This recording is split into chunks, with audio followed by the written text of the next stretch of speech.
ናቲን እፈልገዋለሁ። ብታፈቅሪ ኖሮማ እናቴ ሞታለች ብሎ ሲያለቅስ ዝም አትይም ነበር።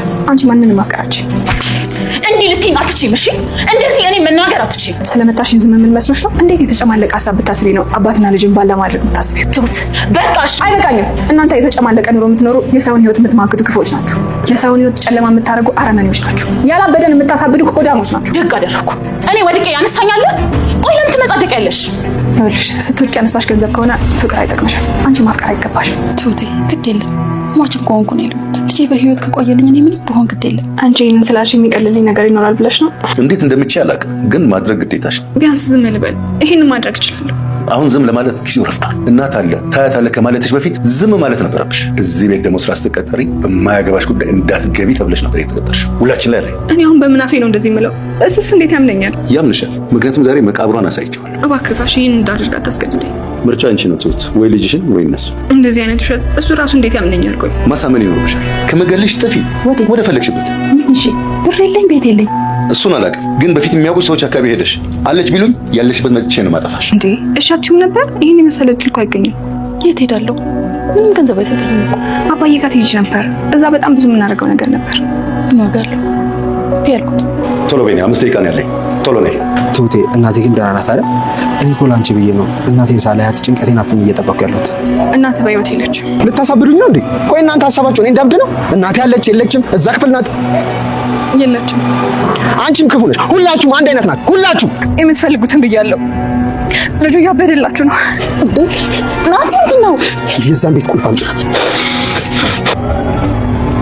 ናቲ ለአመታት እናቴ ሞታለች ብሎ ተስፋ ቆርጦ በነበረበት ሰዓት ትሁቴ እናትህ አለች በህይወት ደግሞ ደህና ናት በማለት እናቱን ለማየት ሲቸኩልና ሲጓጓ የቆየ ቢሆንም ነገር ግን አሁን እዚህ ጋር ትሁቴ ሳትወድ በግዷም እናቴን አለች እናት ብለሽ እንዳሳመንሽ ሁሉ እናት የለችም በህይወት ሞታለች በይ ተብላ ሳትወድ በግዷ ሞታለች የምትለውን ቃል ሲሰማ እጅግ በጣም ልቡ ተሰብሮና ሁላችሁም ክፉ ናችሁ አንቺም እንደነሱ ነች በማለት ቤቲን አንገቷን አንቆ ጉሮሯን ንቅ አድርጎ ቁልፉን አምጪ በማለት ቁልፉን ቤቲ ሰጠችው። የእናቱ ያለችበትን ክፍል ሊከፍት ሄዷል። ነገር ግን መጀመሪያ ከዛ ቤት ውጭ ሲላት ስለነበር አቶ ገዛኸኝ አለሜን ምናልባትም ቁልፉን በቀላል ቤት የሰጠችው ሴትዮዋን ከዛ ቤት አስወጥተዋታል። ትሁቴንም ወደ ውጭ ካገዝተሽ ነይ በማለት ልኳት ነበር።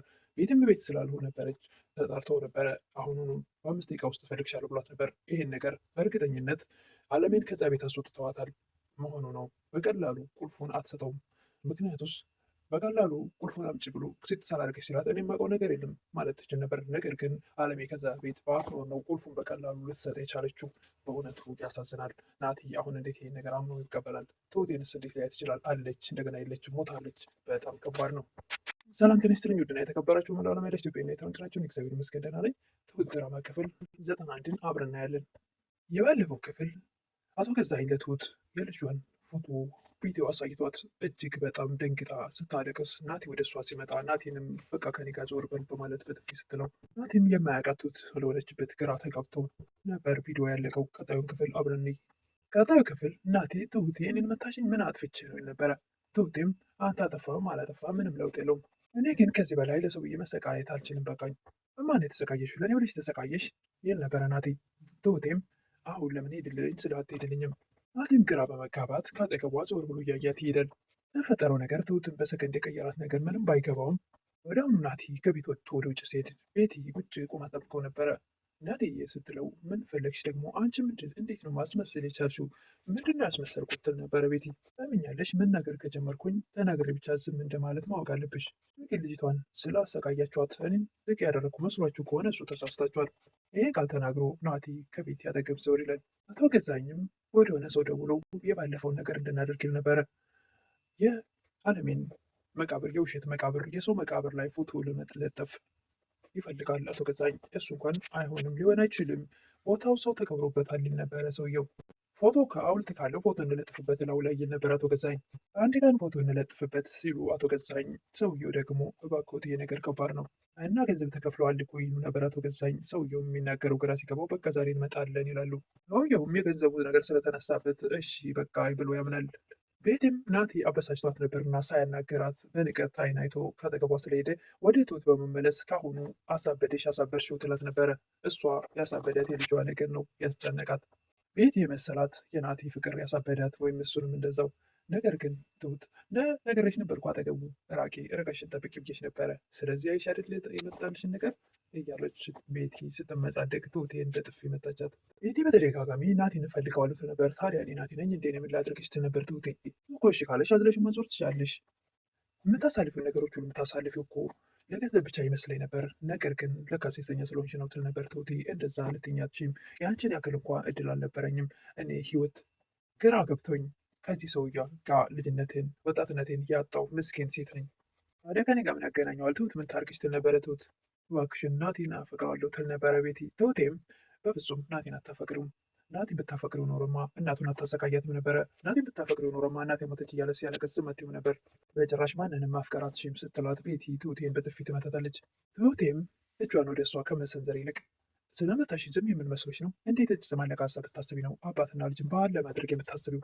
በቃሽ ትል ነበረ ቤቲ። በፍጹም አይበቃኝም። እናንተ የተጨማለቀ ህይወት የምትኖሩ የሰውን ህይወት እሳት ላይ የምትማግዱ በጣም ክፉ ሰዎች ናችሁ። በደል የምታሳብዱ ሆዳሞች ናችሁ። ቤቲም ከመጸጸት ይልቅ ከመደንገጥ ይልቅ ደግ አደረግኩኝ እኔ ወድቄ ያነሳኝ ሰው አለ እንዴ? ለምን ትመጸደቂያለሽ? ወድቄ ያነሳሽ ገንዘብ ከሆነ አንቺ ማፍቀር አትችይም፣ ማፍቀርም አይጠቅምሽም፣ ደግሞ ማፍቀር አትችይም። ምክንያቱም ያፈቀርሽው ገንዘብ ስለሆነ። ቤቲም በድጋሚ ትሁት ላይ እጇን መዘርጋት ትፈልጋለች። ትሁቴም እጇን እንድቃርጋ ድጋሚ እጅሽን ብትሰነዝሪ ወደ እኔ ያጠፋውን አትሽም እሺ መልሱን ትላት ነበር።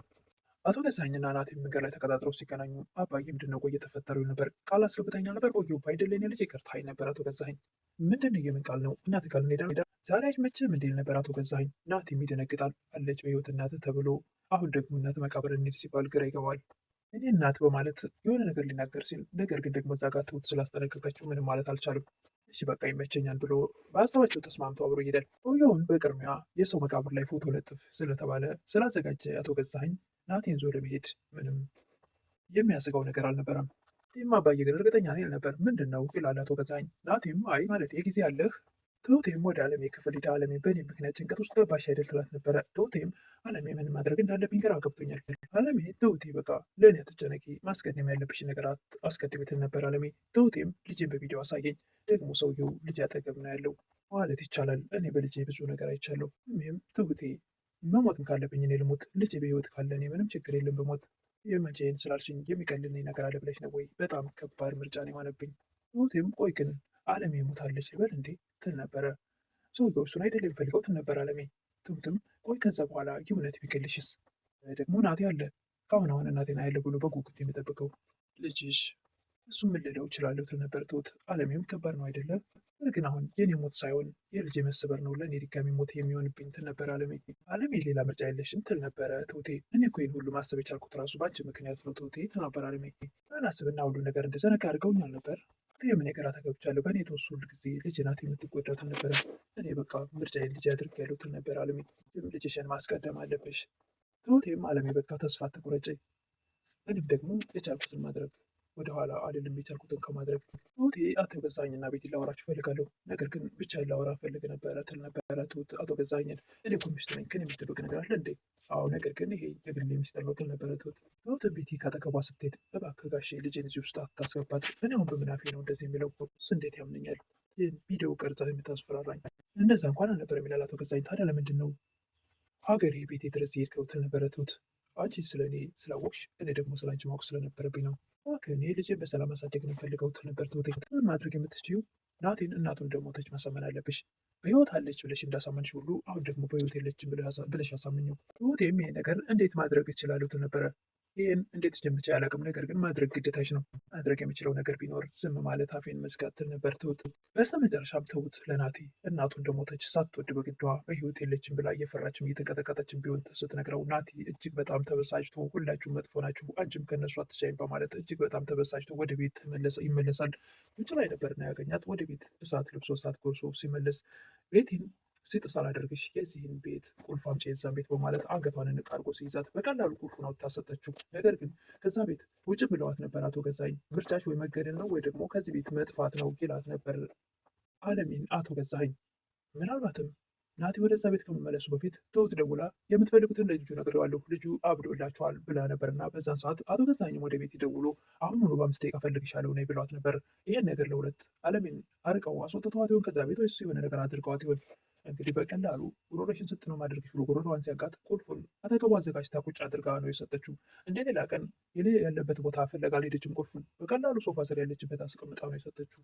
ስለዚህ ተዘጋጅታበት ነበር ማለት ይቻላል። ቤቲ በቀላሉ ቁልፉን ቢያንቃት እንኳ በፍጹም ማውቀው ነገር የለም ትለው ነበር። በቀላል ነው ሴት ሳላረግሽ ሲላት ቁልፉን የሰጠችው። ስለዚህ ናቲ እናቱ ወደ ያለችበት ክፍል ሩጦ ቢሄድም ነገር ግን እናቱን ሊያገኛት እንደማይችል እየታወቀ ነው። በጣም በእውነቱ ልቡ ይሰበራል። አለችልህ ተብሎ ደህና ናት ተብሎ ደስ ሲለው ቆይቶ ለትሁት ብሎ ለእኔ ስትል እባክህ ብለው ከፍቶ እንኳን ለማየት ሳይችል ናቲ አሁን እናቱን ከዛ ክፍል ካባረሯት አርቀው እሷም ከዛ ክፍል አሁን ለአመታት ከዛ ቤት ተዘግታ ስለቆየች ስትወጣ ግራ ሊገባት ወይ መኪና ውስጥ ልትገባ ትችላለች። በእውነቱ በጣም ያሳዝናል። ታብዳብቻለች የተባለች ጭንቅላቷ ሊያቀውሷት በመሀል ትሁት የመታ አእምሮዋ እንዲስተካከል አድርጋታለች። ነገር ግን አሁን ወጣ ስለማታውቅ እጇም ላይ 0.5 ሳንቲም ስለሌለ ይቺ ሰው ከሌላት ከተገቧ አንድ ነገር ልትሆን ትችላለች፣ ወይ ደግሞ መኪና ውስጥ ልትገባ ትችላለች። ናቲም እንደዚሁ እናቱ አለች ተብሎ ባዶ ክፍል ሲያገኝ አሁን እዚህ ጋር ምን ሊፈጠር ይችላል? በድንጋጤ ሊቀውስ ይችላል። እጅግ በጣም ተበሳጭቶ ነበረ። አይምሮውን ያበላሹታል። እንግዲህ ናቲና እናቱን መልካም ነገር ይጠማቸው፣ እናቱም የመኪና አደጋ እንዳይበላት ሳይታዩ የሞተው ልጅ አለ የሞተች እናት ያለች ብለው ውስጣቸው በደስታ እሷም ልጇ የሞተ መስሏት ሳይሞት ሞተ ተብላ እሱም እናቱ ሳትሞት ሞተች ተብሎ ነገር ግን አሁን እዚህ ጋር መሀል ላይ እናቱ በህይወት እንዳለች ሰምቶ እሷም ልጇ በህይወት እንዳለ በአይኗ በብረቱ አይታ ነገር ግን ሳይገናኙ ነገር ሲፈጠር ያሳዝናል።